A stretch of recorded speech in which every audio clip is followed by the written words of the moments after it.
एक mathematical formula है, ठीक है ना, मैथ में पढ़ना होता है पर तुम्हें बता दे रहा हूँ। ये है perpendicular distance of A point from A line, straight line. ठीक है, जैसे मान लो कि कोई एक स्ट्रेट लाइन है, ठीक है, और मान लो कि कोई एक पॉइंट है अल्फा बीटा।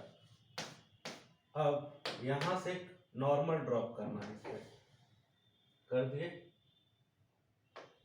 अब हमको ये वाला डिस्टेंस चाहिए जिसको हम कह रहे हैं आर परपेंडिकुलर। इस स्ट्रेट लाइन का इक्वेशन है a x plus b y plus c is equal to 0।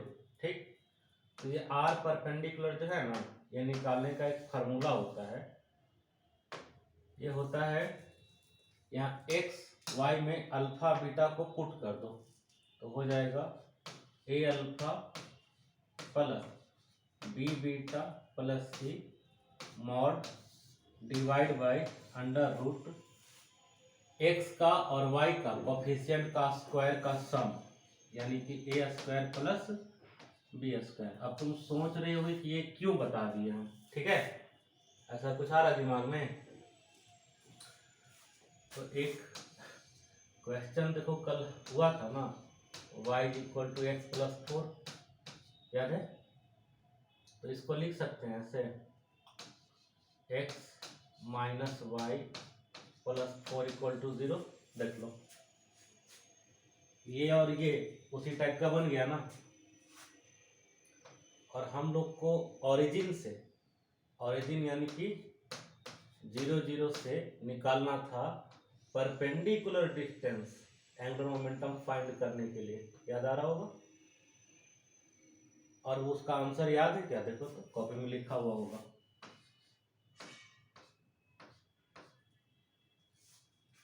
हाँ, आर परपेंडिकुलर का वैल्यू कितना निकाले थे हम लोग, याद होगा? देख लो, कॉपी में होगा लिखा होगा।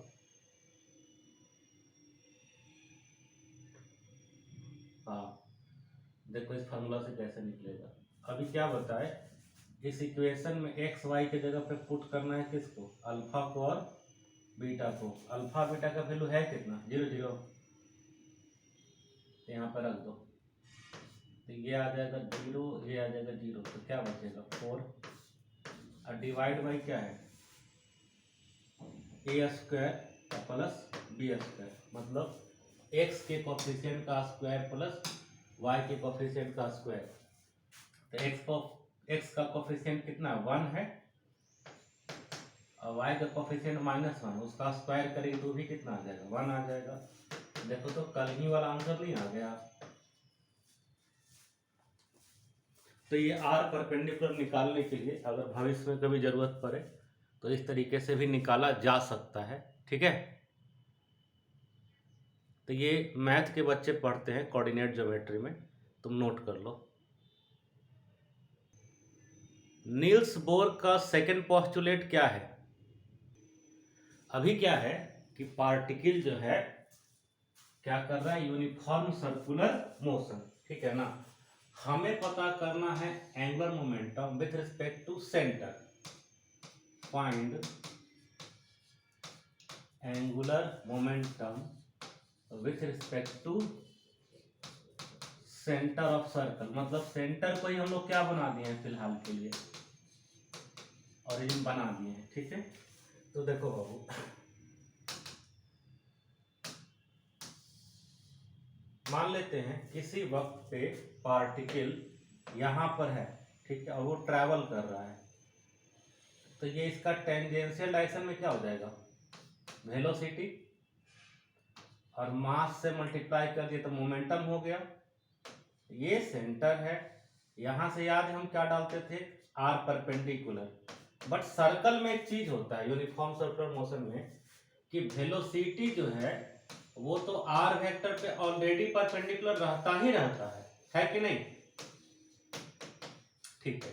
एंड ये यूनिफॉर्म सर्कुलर मोशन है, मतलब इसका स्पीड जो होगा, स्पीड यानी कि वेलोसिटी वेक्टर का मैग्नीट्यूड बोले तो स्पीड, स्पीड क्या होगा? कांस्टेंट।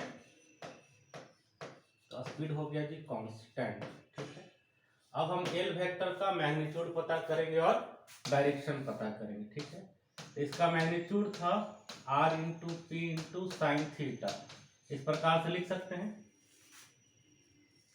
ठीक है, क्या इसका r कभी बदलेगा इस सर्कल का? नहीं। और p इक्वल टू एम भी वो कभी बदलने वाला है क्या? तो ऐसा नहीं लग रहा है कि इसका जो मैग्नीट्यूड आया एम भी आर ये कांस्टेंट आ गया, ये कांस्टेंट आ गया। ठीक है भाई, अब इसका डायरेक्शन पता करते हैं। जरा अपना हाथ ऐसे करो आर वेक्टर की ओर, अब वेलोसिटी की तरफ रोटेट करो। आया ना? ये एंगुलर मोमेंटम का डायरेक्शन हो गया। ठीक है, यहां पर एक डॉट कर दे रहा हूं, ये डॉट क्या बतला रहा है? डायरेक्शन। ठीक है, अच्छा ये बताओ अभी कितना भी घूम ले पार्टिकल, कितना भी घूम ले, कितना भी घूम ले, क्या ये मैग्नीट्यूड बदलेगा? नहीं बदलेगा। तो इसका मैग्नीट्यूड जो हो गया, ये देखो बाबू ऐसे मैग्नीट्यूड लिखे हैं। ठीक है ना, मैग्नीट्यूड इसका कांस्टेंट हो गया। ठीक है, और इसका डायरेक्शन बदलेगा क्या? हाँ, श्योर हो? श्योर हो कि नहीं बदलेगा?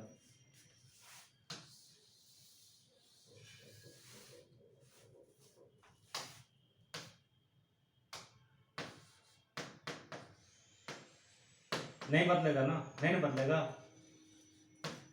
सही बात है, नहीं बदलेगा। वो भी थोड़ा हम प्रूव कर देते हैं। जैसे हम एक पॉइंट लिए ना, एक और पॉइंट ले लो, जैसे यहां पर एक पॉइंट ले लो। ठीक है, तो इस तरफ वेलोसिटी रहेगा और ये हो जाएगा पोजीशन वेक्टर। ठीक है, तो ऐसे हाथ करो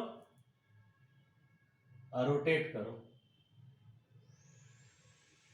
बिल्कुल, मान लो यहां पर ले लेते हैं तो ये हो जाता वेलोसिटी।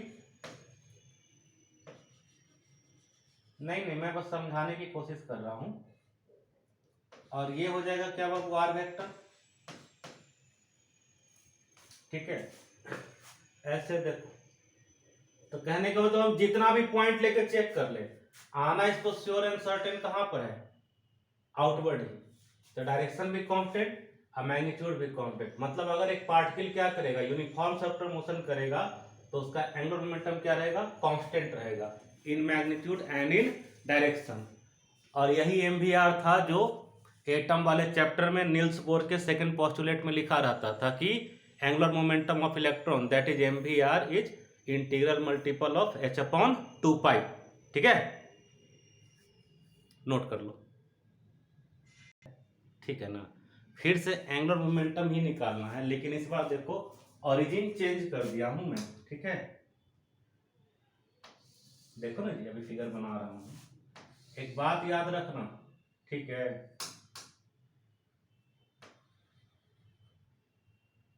क्या याद रखोगी?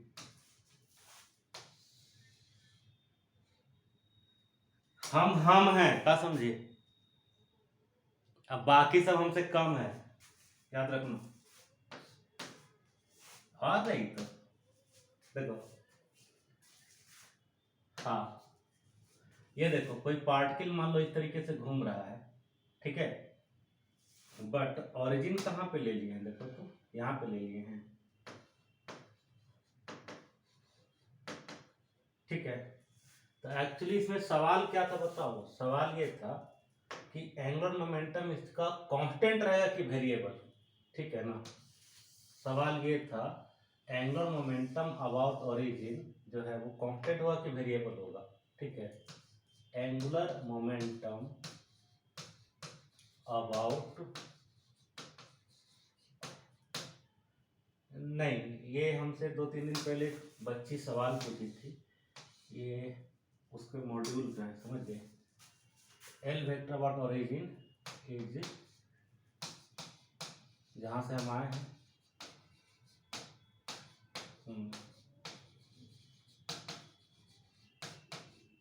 तो अब हम इसको शामिल कर लिए हैं थ्योरी में, ठीक है। अच्छा कंसेप्ट है। क्वेश्चन लिखो। तो एक्चुअली इसका आंसर जो है ना वो है तो वेरिएबल, बाकी हम इसको प्रूव करते हैं कि कैसे ऐसे हो सकता है। इसके लिए हमको 4 फिगर बनाना पड़ेगा अलग अलग समझाने के लिए, ठीक है ना।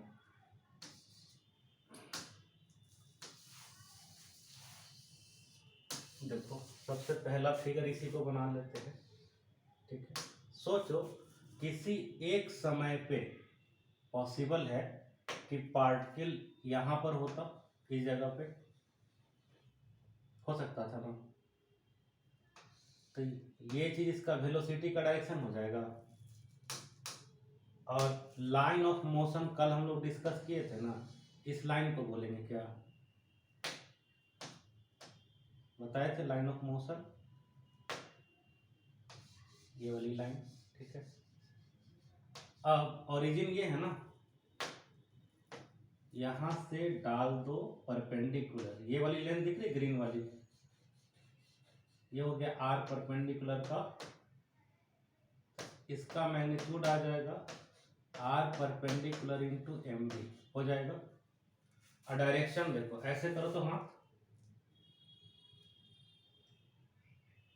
हाँ जी राइट है।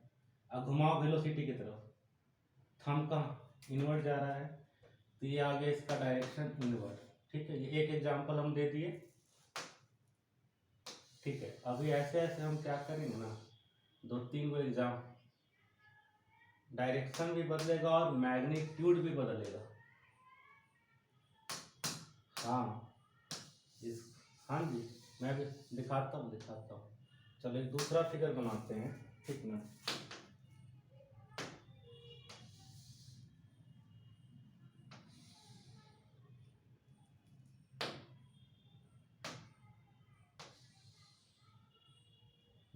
मजा तो आता है। 1 लाख रुपया लगले तो मजा नहीं आएगा। और कुछ महंगा चीज नहीं खरीदे हैं कभी। हमारा जो जीवन है ना वो सिर्फ पढ़ाई को समर्पित है, ठीक है। तो पढ़ाई में जहाँ पैसा खर्चा होता है कर देते हैं, पढ़ाने लिखाने वाला काम में, ठीक है।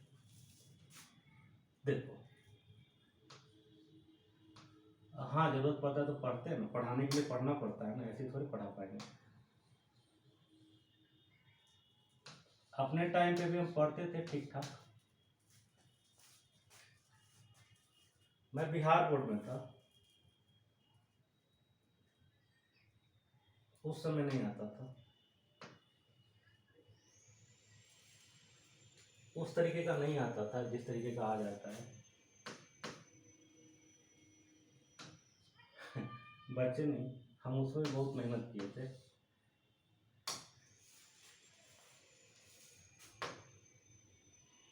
पहले बहुत टफ था, आजकल इजी हो गया है। हाँ देखो बाबू, ऐसा है कि एक बार पार्टिकल को नीचे लिए थे ना हम, अब इसी पार्टिकल को नचाते नचाते मान लो ऊपर भेज दिए, रोटेशन कुछ उल्टा ले लिया लगता है, ऐसे घूमेगा तो थोड़ा चेंज कर दें क्या रोटेशन, कहीं एक जगह बदलना पड़ जाएगा डायरेक्शन, या तो इसमें या तो इसमें। चलो बदल देता हूँ, इसी में हटाओ। देखो इस तरफ से घूम रहा है ना, तो इस मोमेंट पे इसका डायरेक्शन इधर होगा ना, वेलोसिटी का, ठीक है कोई बात नहीं, उससे आंसर में कोई फर्क नहीं पड़ेगा। ये एरो हटा दे रहा हूँ। देखो अब ये देखो हमें क्या चाहिए, आर परपेंडिकुलर, तो आर परपेंडिकुलर यहां से डालेंगे ना, देख लो ऐसे बाबू। हाँ अब देखो, अब अगर तुम ऐसे चेक करोगी तो ये आउटवर्ड आ जाएगा। तो अब जब एल पर एल का डायरेक्शन आ गया परपेंडिकुलर आउटवर्ड, अब मैग्नीट्यूड भी निकालोगी तो देखो इस वाले से अलग आएगा ना, इस वाले से अलग क्यों आएगा, क्योंकि इसमें जो आर परपेंडिकुलर था इतना छुटकू सा था, देख रही हो। इस बार देखो उसका मैग्नीट्यूड बदल चुका है ना। तो इसका मैग्नीट्यूड भी बदल रहा है और डायरेक्शन भी क्या कर रहा है, चेंज कर रहा है। क्लियर है। एक और एग्जांपल ले लो और एकदम क्लियर हो जाएगा।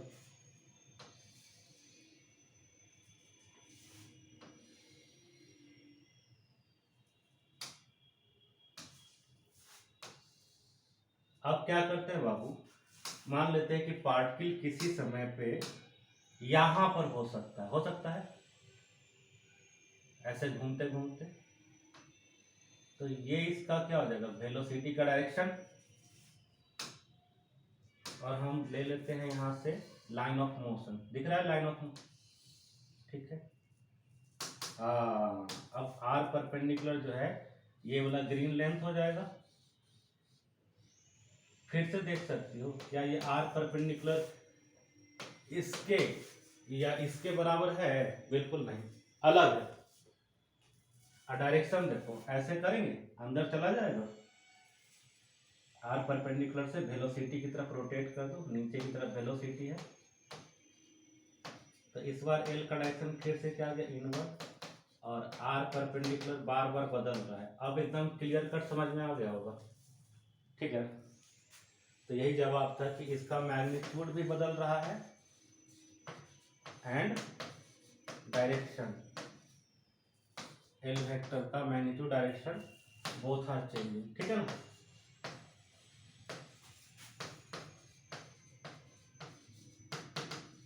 चलो अब इसको नोट करो। एक और एग्जांपल है, मैं ऐसे रफली समझा देता हूं, देख लो। संभव है कि किसी समय पार्टिकल यहां पर होता, तो फिर से अगर हम ये लाइन ऑफ मोशन ले सकते थे ना,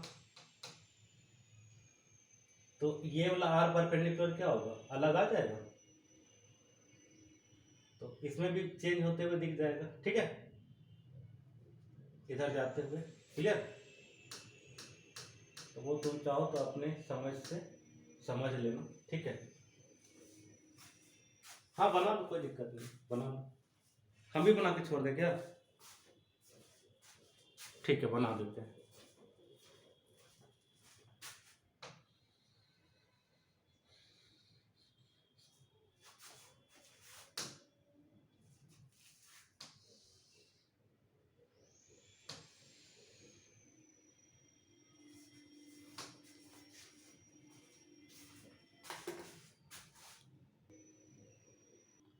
अब 3 डायमेंशनल फिगर बना के समझना पड़ेगा, ठीक है। ये बताना जरा, ये सर्कल है या कुछ और है,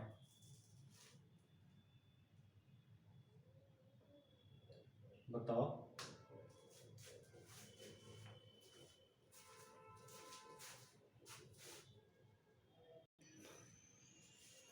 सीख लो, ये सीखने वाली चीज है। देखो मान लो एक सर्कल है, ठीक है ना। सर्कल अगर इसी बोर्ड के प्लेन में है तो ये सर्कल की तरह दिखेगा। बट इमेजिन करो सर्कल ऐसे रहता परपेंडिकुलर, तो क्या करते, हाँ इस प्लेन के परपेंडिकुलर रहता, ऐसे रहता सर्कल, जैसे मेरा हैंड है ना, तो ऐसे दिखाना पर। तो उसी तरीके से ये भी सर्कल ही है, ठीक है ना, परपेंडिकुलर है। हाँ इस बोर्ड के प्लेन के परपेंडिकुलर है, नहीं सर्कल ही है। देखो ध्यान से देखना, इसके टिप को देखो, ये क्या दिख रहा तुम्हें, अब देखना, अब तुम्हें दिख नहीं रहा होगा उस तरीके से जैसा पहले दिख रहा था। तो इसको ऐसे फिगर में रिप्रेजेंट किया जाता है, इस प्रकार से है सर्कल लेकिन साइड से देख रहे हैं, ठीक ना। ये सर्कल ही है बट ऐसे बोर्ड के प्लेन पे परपेंडिकुलर, सर्कल ही है। मैं ऊपर भी मेंशन किया हूं, अभी मोशन क्या हो रहा है। हाँ अब इसका एक्सिस दिखाना है, तो 3 डायमेंशनल डायग्राम का कोशिश कर रहे हैं बनाने का। देखो इसका मतलब तो समझती होगी ना।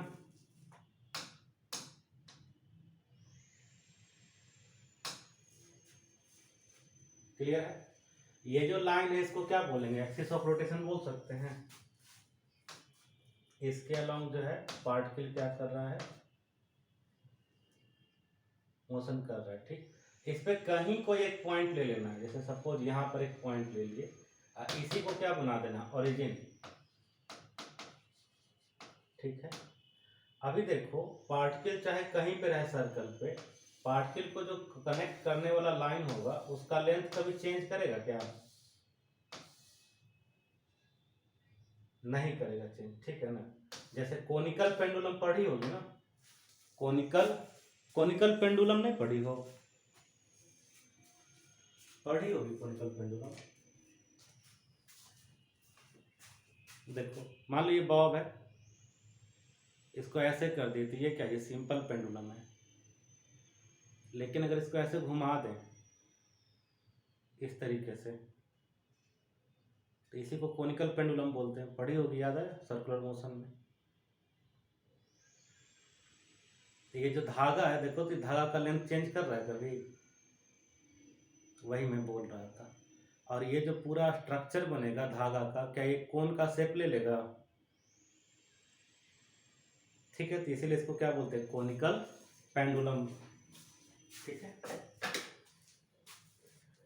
तो इस तरीके से पार्टिकल जो चल रहा है ना, इसका भी जो धागा होगा या जो ये लाइन है मिलाने वाला पार्टिकल को, ठीक है ना, ये कोन का शेप पकड़ लेगा। ठीक है, यही हमारा आर परपेंडिकुलर का काम करेगा। ठीक है ना, यही हमारा क्या हो जाएगा? R perpendicular. ठीक है, और अब वेलोसिटी हर वक्त क्या होगा? टेंजेंशियल होगा ना। वेलोसिटी हर वक्त होगा टेंजेंशियल। ठीक है, तो देखो पार्टिकल ऐसे ऐसे घूम रहा होगा ना, तो इस वक्त पार्टिकल ऐसे अंदर जा रहा होगा अगर बोर्ड के परपेंडिकुलर सर्कल ले ले तो,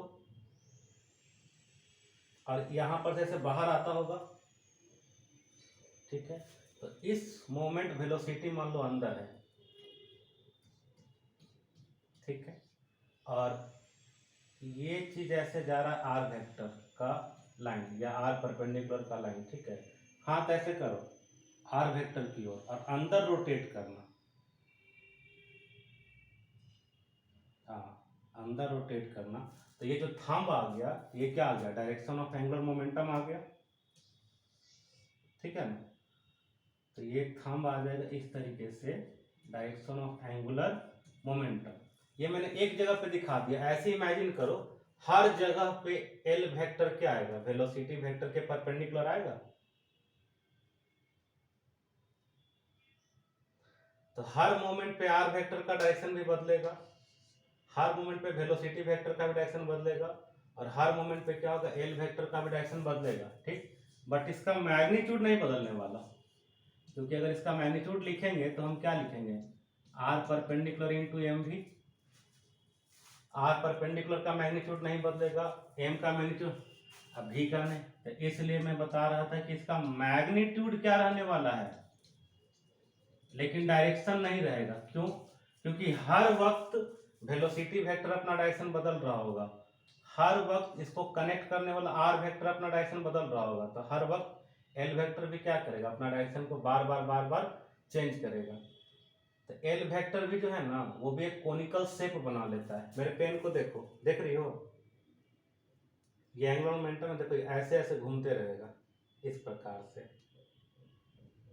ठीक है, हाँ, इस प्रकार से एंगुलर मोमेंटम अपना बार बार डायरेक्शन चेंज करेगा, लेकिन मैग्नीट्यूड चेंज नहीं करेगा। ठीक है, तो यहाँ पर मैं ज़्यादा कुछ तो नहीं दिखाऊंगा, बस खाली एक चीज़ दिखा देता हूँ। देख लो, ये एल वेक्टर का डायरेक्शन है। ठीक है, ऐसे अगर यहाँ कहोगी तो एक जगह और दिखा दे सकता हूँ, इधर समझ लो, ऐसे होगा। ये हर वक्त एल वेक्टर क्या रहेगा? आर वेक्टर और भी वेक्टर पे परपेंडिकुलर। तो दो जगह का दिखा दिया हूँ। पूरा अगर देखना है तो साइड में दिखा देता हूँ। तुम्हारा जो एंगुलर मोमेंटम रहेगा ना, इस तरीके से घूमेगा, एक कोनिकल सरफेस पे घूमेगा।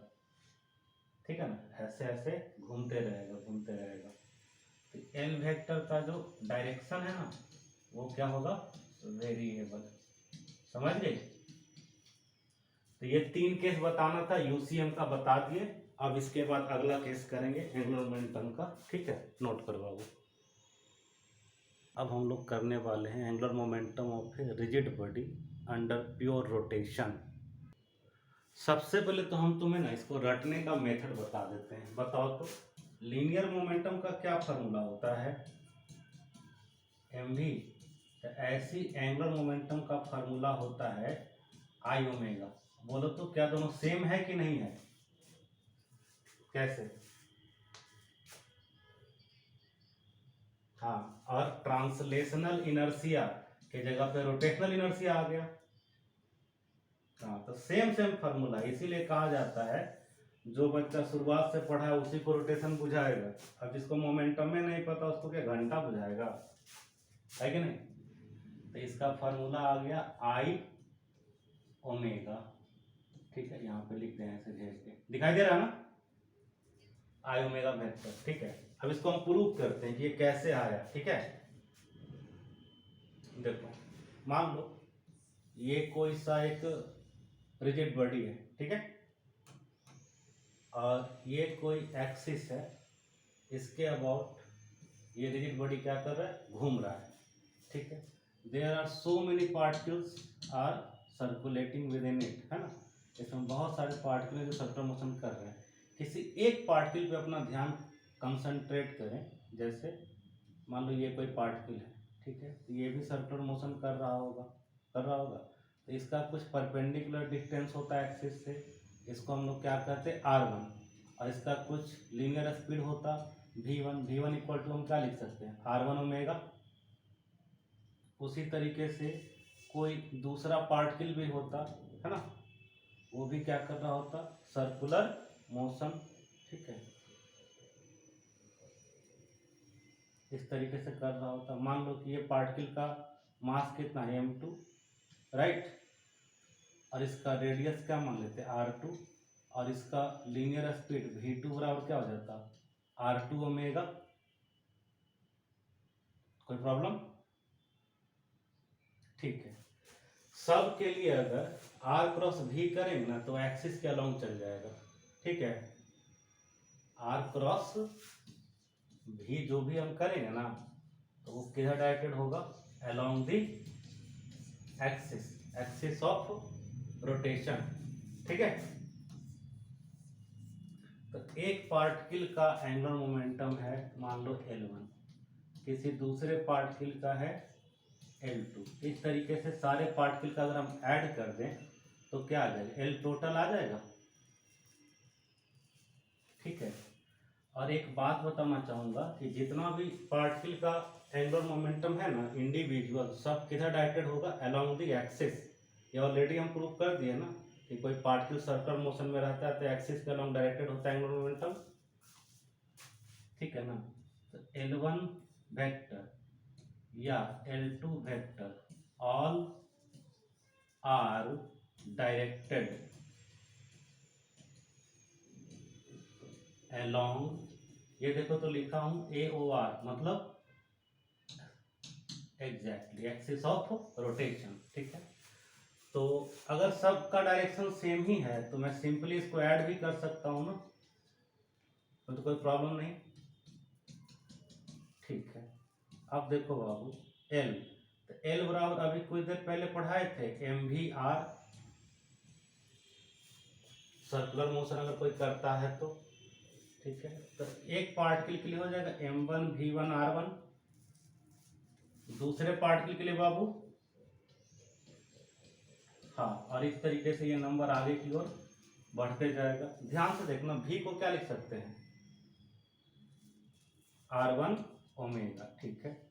तो r1 ओमेगा लिखेंगे तो r1 का तो स्क्वायर आ जाएगा, ठीक है। उसी तरह से यहाँ पे लिखते हैं तो क्या आ जाएगा बताना, r2 का स्क्वायर ओमेगा, ठीक है। अब बताइए इन सब में से कुछ कॉमन है क्या, क्या कॉमन है, ओमेगा कॉमन है, ठीक है। और जरा ध्यान से नजर गड़ा के देखो कि ये क्या है। आ गया ना? तो यानी कि L बराबर क्या आ गया, आई ओमेगा। ठीक है, और क्योंकि ये वेक्टर्स है ना, एक्सियल वेक्टर है। कैसे वेक्टर है ये सब? Axial vector. तो इन सब का डायरेक्शन कहाँ होगा? Along the axis. ओमेगा का भी डायरेक्शन कहाँ होता है? Along the axis. और एल वेक्टर का भी डायरेक्शन कहाँ होगा? Along the axis. ठीक है, चलो तो ये हो गया रिजिड बॉडी का प्योर रोटेशन में एंगुलर मोमेंटम। नोट कर लो। हाँ, अब हम करेंगे एंगुलर मोमेंट। नहीं, बहुत आसान है। Angular momentum of A rigid body in combined motion करेंगे। देखो बहुत आसान है, कैसे निकालना है। देखो, मान लो बच्चे कि ये हमारा एक्सिसेज है, एक्स एक्सिस, वाई एक्सिस। ठीक, ये कोई सा रिजिड बॉडी है, ठीक है ना। जाने अनजाने हम बहुत बार अमीबा बना देते हैं, पता चलता है तुम्हें? ये देखो, जीवन में पहली बार जब बायोलॉजी सब्जेक्ट सेपरेटली पढ़ने के लिए मिला था ना, तो ये अमीबा बनाने सीखते थे। अमीबा कैसे बनेगा? ठीक है, ये देखो, तो ये आगे की तरफ चल रहा है। ये क्या हो गया? वेलोसिटी ऑफ सेंटर ऑफ मास। ठीक है, और ये जो है इसका पोजीशन वेक्टर बना लिया जाए। ठीक है, ये हो गया इसका पोजीशन वेक्टर सेंटर ऑफ मास का। ये इसका सेंटर ऑफ मास है। ठीक, तो अगर इसका हम ट्रांसलेशनल, अगर हम इसका एल टी फॉर ट्रांसलेशनल वाला एंगुलर मोमेंटम लिखना चाहें, तो हम लोग पढ़े थे ना, क्या पढ़े थे? R cross P. इसको लिख सकते हैं आर सी एम अब पी सी एम। ठीक, पी को लिख सकते हैं मास इंटू वेलोसिटी। तो मास को बाहर कर दो तो यही हो जाएगा R C M across V C M. ये हो गया ट्रांसलेशनल मोशन का एंगुलर मोमेंटम। ठीक, अब दूसरी बात, एट द सेम टाइम ये बॉडी सेंटर ऑफ मास वाले एक्सिस का बोल के रोटेट भी कर रहा है। ठीक है, तो रोटेट कर रहा है, तो रोटेशन का एंगुलर मोमेंटम हमने जस्ट अभी अभी डिस्कस किया था, आई ओमेगा होगा। ठीक है, तो अब सोचो एल टोटल होगा क्या? इन दोनों का वेक्टर सम हो जाएगा, है ना। L translational plus L rotation हो गया, दैट्स इट। यही था, दोनों का वेक्टर सम करना था खाली। This is known as angular momentum of combined motion for a rigid body. ठीक है, नोट करो। तो अभी हम तुम्हें बिल्कुल, अभी हम तुम्हें समझाने जा रहे हैं एरियल वेलोसिटी। एरियल वेलोसिटी का इस्तेमाल ग्रेविटेशन में भी आएगा। ठीक है, अभी मैं सिखा देता हूँ।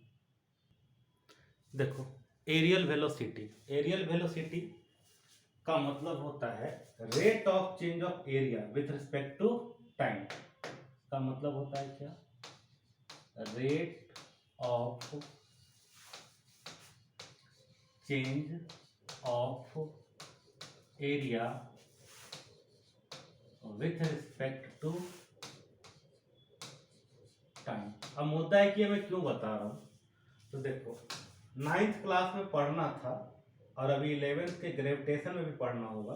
ठीक है, केपलर सेकेंड लॉ में ये चीज हम पढ़ते हैं कि मान लीजिए, हाँ 9th में भी पढ़ना था और 11th में भी पढ़ना है ग्रेविटेशन में।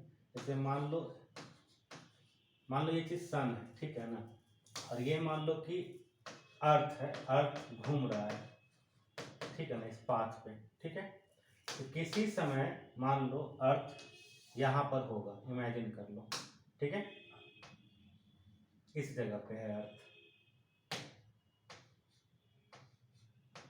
और अभी मान लो कि समय क्या हो रहा है? टी हो रहा है। कुछ समय अगर बीतेगा dt समय, तो ये क्या हो जाएगा? समय t प्लस dt हो जाएगा। तो तुम्हें ऐसा पढ़ाया गया होगा कि एक बहुत बड़े कर्व का छोटा सा टुकड़ा स्ट्रेट लाइन होता है क्या? तो ये जो ये चीज दिख रहा है, ये स्ट्रेट लाइन की कर्व है? नहीं, देखो ये बहुत बड़ा कर्व है ना, इसके बीच में छोटा सा टुकड़ा काटे, ये टुकड़ा कैसा दिख रहा है? वही समझाना चाह रहा हूँ। ये बहुत बड़ा कर्व है, इसका एक छोटा सा टुकड़ा हम ले रहे हैं ना, तो वो कैसा बिहेव करेगा, like a straight line. Clear है? लो मैं इसको अलग कलर से मार्क कर दे रहा हूँ, ध्यान रखना। दिखाई दे रहा है क्या ग्रीन कलर? रेड कर दूं? दिखाई दिया ना, चलो ठीक है। अच्छा पिंक कौन, ये है? ओके ओके ठीक है। अब 1 रुपया वसूल हो गया मेरा डिजिटल बोर्ड का। ठीक है देख, और चलते चलते किसी मोमेंट यहाँ पे पहुंच जाएगा, ठीक है ना। तो ये मान लो इनिशियल पोजीशन वेक्टर है आर वेक्टर, ठीक है। ये हो गया डिस्प्लेसमेंट वेक्टर, हो जाएगा। तो ये जो है ये हो जाएगा final position vector from triangular. Triangular याद है? तो ये जो चीज है ये वाला, ये हो गया एंगुलर डिस्प्लेसमेंट, है ना। इसको हम डी थीटा कहते हैं, ठीक है। ये एंगुलर डिस्प्लेसमेंट तो खैर समझने की चीजें समझ गई होगी। मेरे को ये बताओ, ये जो ट्रायंगल बन गया, ट्रायंगल, ठीक है ना, क्या यही वो एरिया है जो dt समय में चेंज हुआ है? तो यही एरिया है, और डिवाइड बाय टाइम कर देंगे, तो इसी को हम लोग क्या बोलते हैं, एरियल वेलोसिटी, ठीक है। तो देखो बाबू, एरिया, एरिया इक्वल टू क्या लिखते हैं, हाफ इंटू बेस और इंटू हाइट। तो बेस का काम करेगा ये वाला लाइन नीचे वाला, ठीक है, तो आर लिख दिए। हाइट का काम ये वाला पिंक वाला लाइन करेगा, तो ये क्या आ जाएगा, डी आर। बोलो यहां तक कोई प्रॉब्लम? अब इसको डिफरेंशिएट कर दो, D A by D T, इधर भी कर देना D R by D T, ठीक। तो D A by D T ये वही चीज है जो अभी हम पढ़ना चाह रहे हैं, aerial velocity, rate of change of area with respect to time, ये वही है, ठीक है। ये बताओ मेरे को, D R by D T क्या हो गया भाई, बी हो गया क्या, हो गया। अब इसमें क्या करते हैं, मास को मल्टीप्लाई डिवाइड कर दो, मास को मल्टीप्लाई और डिवाइड कर दो। तो मास को मल्टीप्लाई और मास को डिवाइड कर दिया। अब देखो तो ऊपर जो है mvr, इसको हम क्या बोलते हैं, एंगुलर मोमेंटम नहीं बोलते हैं, हो गया ना। तो बस यही समझाना था कि जो rate of change of area होता है ना, नीचे मास था, नीचे मास था, ये होता है angular momentum divide by 2 times of mass. Clear? इसी को हम ऐसे भी लिख सकते थे वेक्टर के फॉर्म में, यहाँ पे वो क्रॉस लगाना पड़ता हमको, ठीक है ना। यहाँ पे भी एक क्रॉस लगा देते, और यहाँ भी वेक्टर लगाना पड़ता हमको, यहाँ भी वेक्टर लगाना पड़ता, ठीक है। और इसको हम क्या लिख सकते थे, R cross P by 2m, और आर क्रॉस पी को ही क्या बोलते हैं हम, एंगुलर मोमेंटम बोलते हैं, ठीक है। तो ये क्लियर हो गया एरियल वेलोसिटी।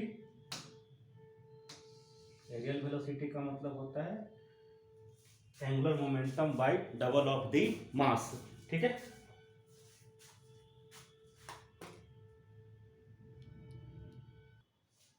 देखो ये जो हमारा प्लेनेट है ना अर्थ, ठीक है, इसको हमने एक मूविंग पार्टिकल की तरह ले लिया है, ठीक है, जो कि इस पॉइंट से चल के कहाँ तक पहुंचा है, इस पॉइंट तक, ठीक है। तो ये पिंक वाला जो कलर है ये क्या है, इसका डिस्प्लेसमेंट है, डी आर वेक्टर, जो कि एक स्मॉल टाइम इंटरवल dt में ट्रैवल किया गया है, राइट। ये आर वेक्टर इसका इनिशियल पोजीशन वेक्टर है, जिसको ट्रायंगल का बेस ले लिए हैं और इसको हाइट ले लिए हैं, ठीक है। तो ये पूरा एरिया कवर नहीं हो गया, इसको फाइनल पोजीशन वेक्टर को ही मिला देना है, तो ये एरिया कवर हो गया। तो ये एरिया चेंज होने में कितना टाइम लगा, dt। तो rate of change of area लेना है, ठीक है। तो पहले एरिया को देखते हैं, एरिया हो जाता half into base into height, हो जाता। उसके बाद उसको कर दिए डिफरेंशिएट, तो ये D R by D T जो होगा वो क्या हो जाएगा, वेलोसिटी। ठीक है, और आर तो आर है। उसके बाद क्या किए हैं, मास को ऊपर और नीचे मल्टीप्लाई डिवाइड कर दिए। अब मास इंटू वेलोसिटी हो गया लीनियर मोमेंटम, और आर क्रॉस पी हमने पढ़ा है कि ये होता है angular momentum. Angular momentum bye double of the mass, इस चीज को हम क्या कहते हैं बच्चे, एरियल वेलोसिटी। ठीक है, ठीक है। मैं इसको एक और तरीके से भी प्रूव कर सकता हूं अगर तुम चाहो तो। ठीक है, ये भी सीख लो। मान लो बाबू, ये जो एंगल है ये डी थीटा है। ठीक है, तो तुम्हें पता होना चाहिए एरिया का एक फार्मूला ये भी होता है R square into theta by 2। इसके बारे में जानकारी है? नहीं हो, नहीं है। देखो इसका जादू दिखाते हैं। मान लो एक सर्कल है, तो सर्कल का पूरा एंगल कितना होता है, 2 पाई। यहाँ पे 2 पाई रखो, पाई आर स्क्वायर आ जाएगा। तो हो गया, ये फार्मूला सही है। सेमी सर्कल अगर रहेगा तो पाई आर स्क्वायर बाई 2 आ जाएगा। तो मैं कह रहा हूँ ये फार्मूला है, इसके बारे में जानती थी तो जान लो आज से। ठीक है ना, कोई भी एक अगर कर्व या सर्कल का एक टुकड़ा है जो कि एंगल थीटा बनाता है, तो ये जो एरिया होता है ना, इस एरिया को हम क्या बोलते हैं, R square into theta by 2। ठीक है, अब इसको डिफरेंशिएट करना है। इसको क्या करना है हमें, डिफरेंशिएट। तो हम इसको ऐसे लिख सकते हैं, D A by D T equal to D theta by D T. ठीक है, तो ये देखो D A by D T जो है, D theta by D T को मैं पढ़ाया था, ये ओमेगा होता है। अब एम को मल्टीप्लाई कर लो और डिवाइड भी कर लो। अब देखो ऊपर जो है ये मोमेंट ऑफ इनर्शिया है, आई ओमेगा बाई 2m, और अभी भी पढ़ाया कि आई ओमेगा को एंगुलर मोमेंटम। ठीक है ना, तो ऐसे भी प्रूव कर सकते थे इसको।